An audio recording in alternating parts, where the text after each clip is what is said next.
Assalamualaikum warahmatullahi wabarakatuh. Perkenalkan, nama saya Irma Nurfadillah dengan NIM 200222091. Baiklah, saya akan membahas tentang hambatan-hambatan dalam perencanaan pembangunan daerah. Dimulai dari pengertian hambatan, yaitu suatu hal yang dapat menghalangi terlaksananya suatu program. Pada dasarnya terdapat dua kemungkinan munculnya hambatan, yaitu faktor internal dan faktor eksternal. Selanjutnya, perencanaan adalah suatu proses menentukan apa yang ingin dicapai pada masa yang akan datang serta menetapkan tahapan-tahapan yang dibutuhkan untuk mencapainya. Dan pembangunan adalah proses perubahan yang mencakup seluruh sistem sosial, politik, ekonomi, infrastruktur, pertahanan, pendidikan dan teknologi, kelembagaan, dan budaya. Hambatan dalam perencanaan pembangunan daerah yaitu pertama, belum optimalnya koordinasi dan sinkronisasi proses perencanaan pembangunan daerah.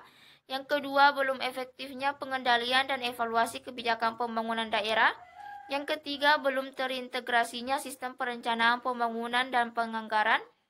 Yang keempat, belum optimalnya pengelolaan dan pemanfaatan data pembangunan. Yang kelima, rendahnya kapasitas sumber daya perencanaan pembangunan. Dan yang terakhir, rendahnya inovasi daerah. Hambatan yang dihadapi pemerintah tentang perencanaan pembangunan di wilayah pedesaan. Dalam pembangunan di wilayah pedesaan akan menghadapi banyak kendala, yaitu masih kurang berkembangnya kehidupan masyarakat pedesaan karena terbatasnya akses masyarakat pedesaan, terutama kaum perempuan, ke sumber daya produktif seperti lahan, permodalan, infrastruktur, dan teknologi.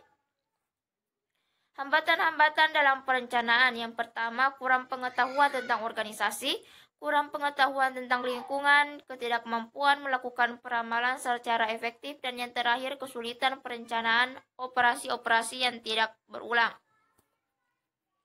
Adapun cara mengatasi hambatan dalam perencanaan, yaitu dengan memahami tujuan dari perencanaan dan proses penetapan tujuan. Seharusnya rencana dan tujuan yang dibuat oleh manajemen puncak dikomunikasikan ke bawah dan turut melibatkan manajemen bawah dan proses pengambilan keputusan. Adapun contoh pemerataan pembangunan, membangun akses jalan dan air bersih di daerah terpencil, mengembangkan dan memperhatikan wilayah perbatasan, mengirimkan tenaga ahli ke pedesaan dan daerah terpencil, serta membuka lapangan pekerjaan di pedesaan. Selanjutnya, strategi pembangunan ekonomi pemerintah. Yang pertama, meningkatkan kualitas pendidikan. Yang kedua, membuat dan melaksanakan perencanaan pembangunan. Yang ketiga, meningkatkan tabungan dan investasi. Yang keempat, mengembangkan kegiatan ekonomi. Dan yang kelima, menyediakan infrastruktur yang menunjang. Adapun cara rakyat mendukung pelaksanaan pembangunan, yaitu memberikan sebuah partisipasi yang dimana aktif dalam melakukan kegiatan pembangunan. Yang kedua, memberikan sebuah bentuk dari rasa untuk bertanggung jawab dari masyarakat terhadap segala macam bentuk dari pembangunan. Baiklah, itulah pembahasan dari saya. Sekian dan terima kasih. Assalamualaikum warahmatullahi wabarakatuh.